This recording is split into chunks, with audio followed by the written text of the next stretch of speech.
네, 어벤져 전략회의 1월 27일 월요일 순서 진행하겠습니다. 저는 오늘 이게 일요일인 줄 알고 4시인 줄 알고 여유 부리고 있다가 우다닥 나왔습니다. 이게 워낙 연휴가 이번에 길다 보니까 또 이제 정말 본격적인 연휴가 오늘부터 시작이 되는 것 같습니다.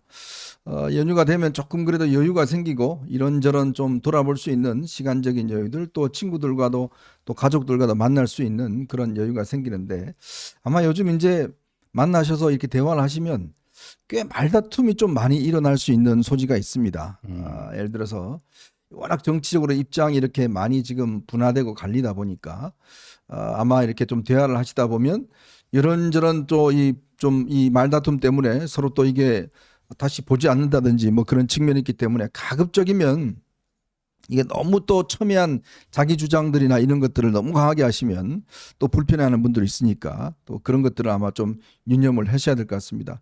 참 예전에 조국 사태 때 그때가 아마 기억이 납니다. 참 그 사태를 겪으면서 예전에 인연을 맺고 있었던 많은 친구들이 또 다 이렇게 좀 떠나갔던 이제 그런 상황이고, 또 지금은 또 윤 대통령에 대한 입장을 두고서 또 많은 분들이 또 이렇게 입장이 좀 갈려지는, 또 한동훈 대표도 마찬가지고 뭐 그런 아주 혼란스러운 상황인 것 같아요. 이런 상황들 우리가 슬기롭게 극복하기 위해서는 우리가 가장 원칙과 정도가 저는 필요할 것 같습니다. 무엇이 원칙이고 무엇이 정도인지, 무엇이 진실인지, 그런 것들을 좀 따져서 그 중심을 지켜나간다면 당장은 좀 욕을 먹을 수 있겠지만, 그러나 끝내 이 나중에 놓고 보면 그래도 내가 생각했던 길이 옳구나라는 생각들을 많이 하실 것 같아요. 네. 뭐 일시적인 달콤함 같은 거는 뭐 얼마든지 있을 수 있고요. 이제 인생 한 번 사는 인생인데, 결국 그 시간이 지나고 나면요, 참과 거짓이 이제 과학적 증거와 어떤 논리로 다 입증이 되는 뭐 이런 게 있습니다. 요즘 참 정말 시국이 너무나도 그 혼란스러워서 마치 그 1945년 우리 해방 이후 해방 정국이라고 그러잖아요. 네. 그때와 유사하다 뭐 이렇게 나이 자신 분들이 뭐 그런 말씀도 좀 하시고 그러던데, 그러나 결국 다 모든 것들이 이제 하나 둘씩 정리되는 날이 온다 이렇게 봅니다. 참 요즘 보면 자기 생각을 지켜낸다는 게 꽤 어렵죠. 예, 그렇습니다. 지금 방금 이현정 의원님 말씀하셨다시피 명절 밥상에 다들 모여서 어떤 특정 정치인을 주제로 얘기를 하면 안 될 것 네. 같아요. 왜냐하면 각자 자기 소신을 가지고 있는데 그 소신을 얘기하는 게 지금 누가 옳다 그르다를 판별할 수 없을 정도로 너무 혼탁해져 있어서요. 그런데 어쨌든 흙탕물이 잠시 있어도 시간이 지나면 이제 이물질들이 다 가라앉고 이제 맑은 물이 됩니다. 정돈이 되는데요. 저희 그 보수 우파 세력 내에서라도 서로 감정을 상하면 나중에 문제가 정리된 다음에 같이 또 힘을 합쳐야 되는데 합칠 수 네. 없거든요. 그래서 가급적 특정 정치인 주제로 얘기 안 하고 나라 꼴이 엉망이다, 참 걱정이다, 이렇게만 말씀을 드리고 있습니다. 네, 가급적 정치 이야기를 너무 깊게 안 하시는 게 좋을 것 같습니다.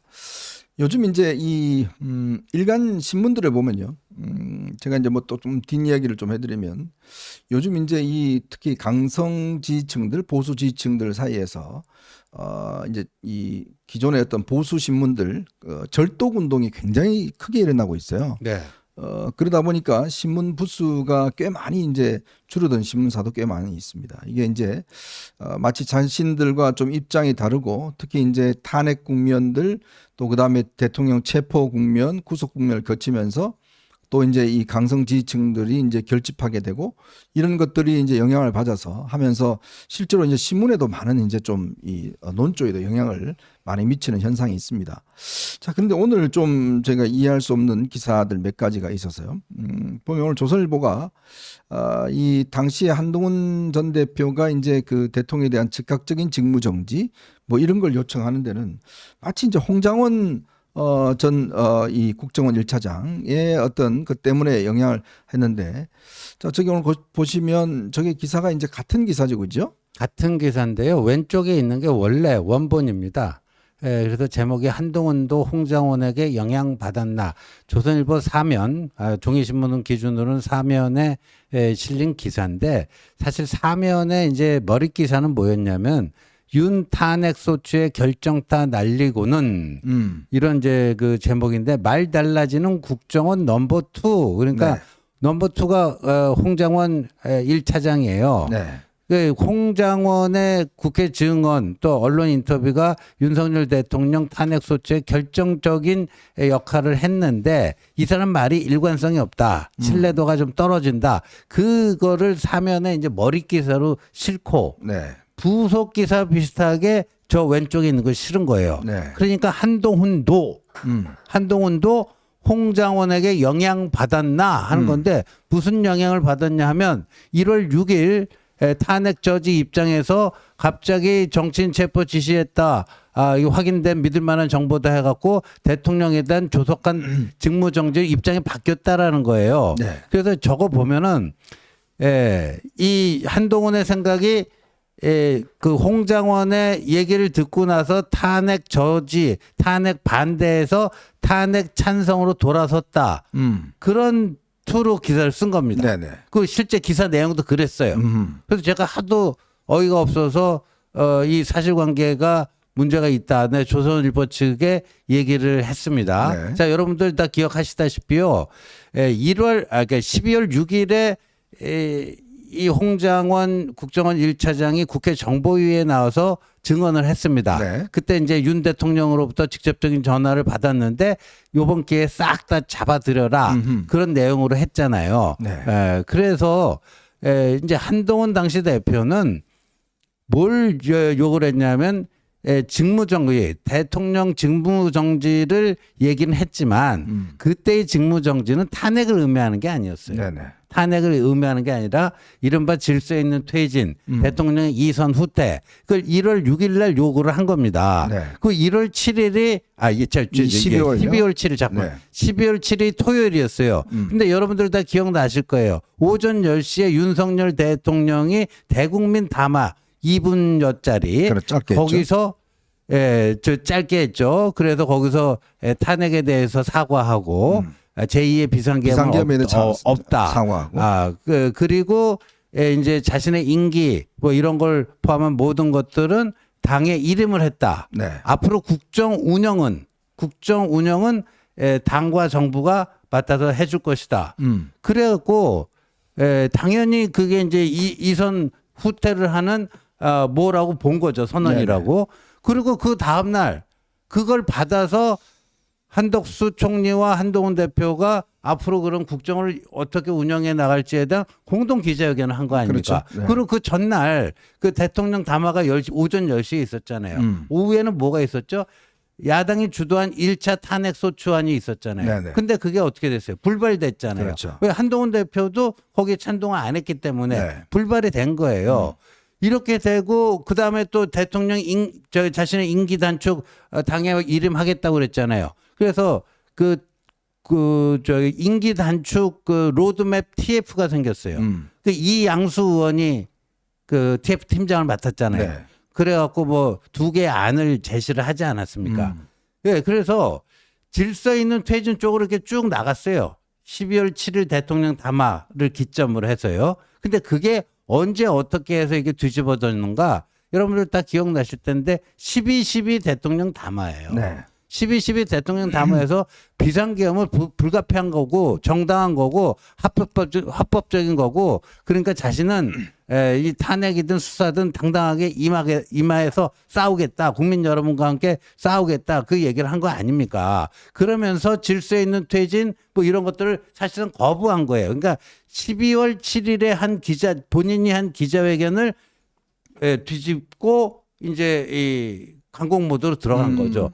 그래서 이제 어쩔 수 없이 불가피하게 12월 14일 대통령 탄핵 소추로 이어지는 거 아닙니까? 네. 그러니까 그 12월 7일부터 12일까지 닷새 동안의 기간을 완전히 누락시키고 홍장원의 한마디 때문에 마치 한동훈 대표가 귀가 얇아서 거기에 이렇게 넘어간 것처럼 기사화가 됐는데 나중에 이게 뭐 사실관계는 다 바로잡기는 했습니다만 참 유감입니다. 이게 홍장원 차장의 진술이 뭐 오락가락한다는 이야기도 글쎄 이게 좀 어떤 제가 기사를 읽어보니까 뭐 세부적인 부분에서 조금의 어떤 뉘앙스 차이는 있지만 큰 줄기에서는 이제 진술이 크게 변화가 없더라고요. 근데 그거를 너무 이제 그 세부적인 어떤 부분들을 너무 크게 본 거라든지 그다음에 한동훈 전 대표의 입장 변화가 사실상 그 원인은 일단 대통령의 어떤 입장 변화 때문에 비롯된 건데 그거는 이제 홍장원 전 차장 때문에 비롯됐다. 이런 이제 지적이지 않습니까? 예, 맞습니다. 사실 저도 이제 변호사로서 일하다 보면 뭐 참고인이든 아니면 피의자든 진술들을 합니다. 근데 진술들이 처음 만났을 때부터 조금씩 변화해요. 네. 그 이유는 뭐냐면 기억력이 달라져서가 아니라 기억은 그대로인데 당시 표현하는 방식의 차이가 있어서 조금씩 달라지고 어떤 부분을 강조하고 싶을 때는 다른 부분을 조금 생략하기도 하고 그렇게 하거든요. 근데 이제 그런 것들 하나하나를 끄집어서 이거를 부각시켜 버리면 마치 이 사람이 거짓말을 하는 것처럼 얘기를 할 수가 있는 네네. 거죠. 그래서 아까 그 이원정 의원님께서 처음에 모두 발언하실 때 원칙, 정도, 진실에 입각한 태도가 필요하다고 했는데 언론 보도도 마찬가지가 아닌가 싶습니다. 제가 하나 그 사례를 말씀드리면 그 당시에 이제 비상계엄 있고 난 다음에 CNN 기자가 그 한동훈 대표랑 인터뷰를 했습니다. 네, 맞아요. 인터뷰를 한 다음에 저한테 이제 며칠 뒤에 추가 취재를 했었어요. 그 CNN 기자 이름이 이반 왓슨이라는 기자였는데요. 그 기자가 갑자기 저한테 물어보더니 그날 아침에 한동훈 대표가 최고위 회의였을 거예요. 네. 대통령의 즉각적인 직무 정지가 필요하다 이렇게 얘기를 했거든요. 네. 그런데 CNN 기자는 그 즉각적인 직무 정지를 바로 탄핵 소추로 연결시키지 않더라고요. 아. 이것이 무슨 의미냐? 저한테 질문했던 게 바로 그거였습니다. 이것이 왜 굳이 임피치먼트라는 탄핵안을 얘기하지 않고 immediate suspension이라는 즉각적인 직무 정지라는 용어를 썼는지 그거에 파고들더라고요. 네.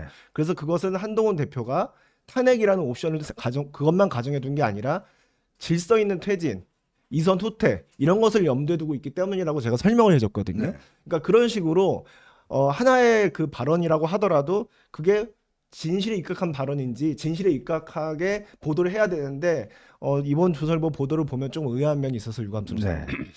어쨌건 뭐 전반적인 어떤 그런 분위기 변화는 있다는 거 제가 지적을 해드리고 싶습니다. 그러니까 그렇기 때문에 이 외국의 기자들이나 이런 부분도 보면 굉장히 어떤 그 원문적인 의미 자체 처음에 굉장히 아까 우리 유변한 사람 지적했지만 거기에 굉장히 아마 집중하는 경우가 있습니다. 그리고 이게 뭐 홍장원 차장의 아주 결정적 진술 뒤엎기 이렇다면 문제가 되겠죠. 근데 오늘 그 기사 내용을 보시면 다들 보시면 알겠지만 그런 어떤 차원의 문제는 아니라 이게 조금의 뉘앙스의 차이 뭐 이런 것들인데 그걸 너무 이제 확대 재생산해서 이렇게 한다는 것들은 제가 볼 때도 조금 이게 문제가 있는 게 아닌가 그런 생각이 한 듭니다. 말씀만 더 드리면 이제 홍장원 그 전 국정원 차장이 뭐 대통령의 지시였다 싹 다 잡아들여라. 그 홍장원 차장 혼자 비슷한 얘기를 하는 게 아니잖아요. 몇 명 다 이야기했죠. 뭐 조지호 경찰청장은 네네. 뭐 6차례나 전화가 와서 그 동일한 지시를 반복을 했다. 그다음에 뭐 곽종근 특전사령관도 마찬가지고요. 네. 그래서 이분들이 다음 주 화요일과 목요일에 다 헌재에 나옵니다. 네, 2월 4일부터 나오죠. 2월 4일과 6일, 화요일, 목요일 다 헌재에 나와서 증언을 할 거니까요. 그때 그거 보면 국민들께서 정확한 판단이 될 겁니다. 네. 자, 오늘 여러분들과 함께 저희가 세 가지 이슈로 좀 이야기를 해볼까 합니다. 자, 우선 어제 대통령이 결국 이제 구속 기소가 됐습니다. 검찰에서 결국 이제 어제 구속 기소 쪽으로 결론을 내렸는데 왜 이런 결정을 내렸는지 이 부분에 또 반발은 많습니다. 앞으로 또 대통령 어떤 옵션을 가지고 또 대응을 할지 요 이야기 한번 짚어보고요. 이제 지금 설 연휴를 기해서 각 언론들이 여러 가지 여론조사를 많이 내놓고 있습니다. 자, 그런데 지금 보면 조금의 조정기에 들어가지 않나 싶긴 합니다만은 특히 이제 왜 이 윤 대통령 어떤 강성 지지층층에서는 왜 윤상현이 아니라 왜 김문수일까라는 그런 의문도 제기가 되고 있고 또 당 지지율은 높은데 후보들의 지지율은 반토막밖에 되지 않는 그런 현상들이 있어요. 왜 그런 건지 이걸 다시 한번 분석해 드리고요. 그리고 지난 서부지법 난동 사태 때 그때에 이 지금 상당 많은 수가 이제 구속됐지 않습니까? 60몇 명이 구속됐는데 근데 그 사전에 보면 이미 몇몇의 이 갤러리에서 당시에 이 서부지법을 침입하기 위한 여러 가지 어떤 정황들과 진술, 이 서로 간 SNS 이것들이 나타나고 있습니다. 이 문제도 한번 짚어보도록 하겠습니다. 자, 여러분 보시면서요 구독과 좋아요 알림 꼭 부탁드리고요 많은 응원 부탁드리도록 하겠습니다.